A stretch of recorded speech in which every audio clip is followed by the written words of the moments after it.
بسم اللہ الرحمن الرحیم. میں خلیل ساجن. السلام علیکم. بلوچستان میں فنکاروں کے لیے مختلف طریقوں سے جدوجہد ہو رہا ہے.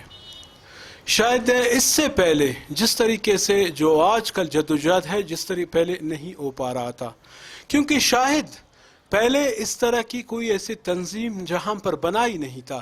کیونکہ پہلے کے زمانے میں جہاں پر پسند اور ناپسند کے بنیاد پر کچھ لوگوں کو نوازے جا رہے تھے، جہاں پر ایک سفارش کلچر عروج پر تھا. لیکن ابھی پاکستان آرٹسٹ ویلفیئر فاؤنڈیشن نے باقاعدہ طور پر بلوچستان میں اپنا قدم جما چکا ہے. بلوچستان کے صوبائی صدر استاد سچو خان اس وقت ہمارے ساتھ موجود ہے. آئیے مزید اس تنظیم کے حوالے سے اس سے جانیں گے. السلام علیکم استاد جی. Thank you sir. کیسے ہیں سر؟ آپ ٹھیک ہو؟ خوش ہو؟ اللہ کا شکر، مہربانی ہے. سر سب سے پہلے میں آپ سے یہ جاننا چاہوں گا کہ پاکستان آرٹسٹ ویلفیئر فاؤنڈیشن جہاں پر بلوچستان میں بلوچستان کے فنکاروں کے لیے کیا کرنے جا رہا ہے؟ سب سے پہلے یہ پاکستان آرٹسٹ ویلفیئر فاؤنڈیشن جب مرکز سے شروع ہو گیا تو مجھے بتایا گیا تو یہ جتنے بلوچ فنکار ہیں تمہارے کوئی بھی جتنے فنکار ہیں بروی پشتو جو بھی ہیں ہمارے بلوچستان کے، ان کو یہ پیغام دے کر آپ اٹھو، اپنے حق کے لیے آواز بلند کرو. کیونکہ یہ سارے اٹھیں گے تو یہ پہلے یہ پسماندہ علاقہ ہے، ان کے لیے کچھ بھی چیز بھی نہیں تھا، اور پھر اپنے حق کے لیے آواز کریں گے، ہر افسر کو بات تک پہنچائیں گے. ہمارے کوارڈینیٹر، ہمارے اخبار والے، ہمارے سارے جو بات پہنچ گیا تو انشاءاللہ ہمارے فنکاروں کے لیے سب کچھ ہو جائے گا. اچھا سر، جہاں پر ہم دیکھتے ہیں خاص کر بلوچستان میں جس طرح ہمارے دوسرے صوبے میں ہے فنکاروں کے لیے فنڈ بھی ہے، ٹی وی ہے، ریڈیوز ہے، پرائیویٹ چینلز ہے، جہاں پر بلوچستان میں صرف دار و مدار پی ٹی وی پر ہے یا ریڈیو پر یا ادارے ثقافت پر ہے، وہ بھی حقیقی معنوں میں فنکاروں کی خدمت نہیں کر پا رہے ہیں.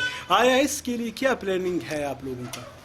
جناب یہ تو بات یہ ہے کہ میں سن 70 سے اس سے واقفیت ہوں، مجھے اچھی طرح ان کا علم ہے.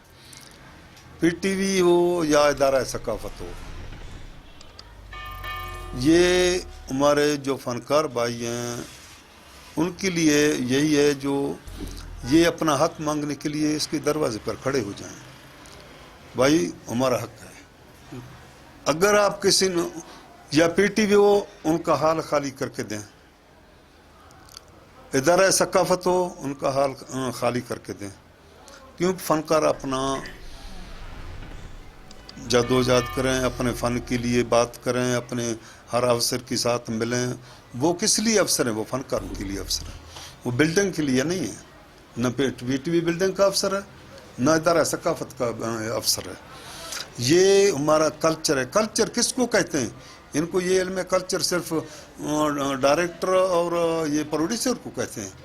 نہیں، کلچر ثقافت اسی فنکاروں کو کہتے ہیں جو گاتے ہیں، جو پاکستان کے نام روشن کرتے ہیں، پاکستان کے گانے گاتے ہیں، بلوچستان کے ہر صوبے اپنے گاتے ہیں، اور ہر چیز پر ان کا دھیان ہے.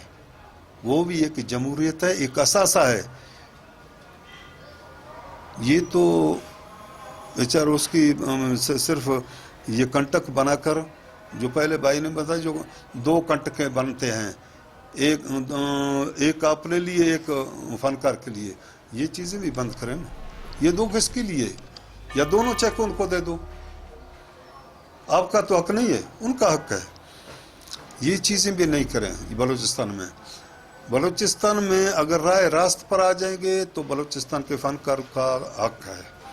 اگر آپ رائے راست نہیں آ جائیں گے تو پھر یہ ہمارے فنکار بھائی اپنے حرکت میں آ جائیں گے. جیسے کریں گے آپ کو اپنا حق چھین کے لے جائیں. وہ پہلے والا زمانہ آپ کا ختم ہو گیا. یہ فاؤنڈیشن کا یہی مسئلہ ہے. استاد جی، لاسٹ میں جاتے جاتے تنظیم کے حوالے سے جو ہمارے فنکار ہے اس کے لیے آپ کیا پیغام دینا چاہو گے؟ میرا پیغام فنکاروں کو یہ ہے، سب سے پہلے بھائی بندی واحد. اگر آپ ایک ہو جائے گے تو اپنا حق لے گے. اگر کوئی ہمارے سے جدا ہونا چاہتا ہے تو اس کا راستہ کھلا ہے، ہم اس کو زبردستی نہیں لائیں گے۔ اگر جتنے فنکار ہمارے لیے فنکار بہت ہیں، کتنے ضلع اکٹھے ہو گئے، کتنے ضلع ساتھ ہو گئے، آخر ان کو دقت ہے، ان کو تکلیف تو ہے، مگر وہ تکلیف دور کرنے کے لیے ہمارے فاؤنڈیشن خواجہ مسعود صاحب اور ہمارے چیئرمین ظہیر صاحب کا ساتھ دیں، وہ انشاءاللہ تعالی آپ کا ساتھ دیں گے، آپ کے ساتھ وہ مرکز سے صوبے تک نشانہ بشانہ چل کے آپ کا حق دلائیں گے۔ جی بہت بہت شکریہ استاد جی۔ استاد سچو Khan Pakistan artist welfare foundation کے ایک جذبہ، ایک سوچ، ایک فکر لے کر بلوچستان میں آیا ہوا ہے، اور بلوچستان کے مختلف اضلاع میں اس وقت جو ہے نا وہ تنظیم فعال کر رہا ہے۔ تنظیم فعال کرنے کا خاص کر مقصد یہی ہے کہ جو ہمارے فنکاران ہیں جن کے حق و حقوق کئی سالوں سے غصب کر رہے ہیں، ان لوگوں کے حق و حقوق لینا ہے، کسی کو اس آگے آنے والے وقت میں کسی کو حق و حقوق ہڑپنے کا موقع نہیں دیں گے۔ انشاءاللہ العزیز آنے والے وقت میں پھر ایسے کسی فنکار کے ساتھ آپ لوگوں کی خدمت میں حاضر ہو جائیں گے۔ اس وقت تک کے لیے خالد ساجن کو اجازت دیجیے، اللہ حافظ۔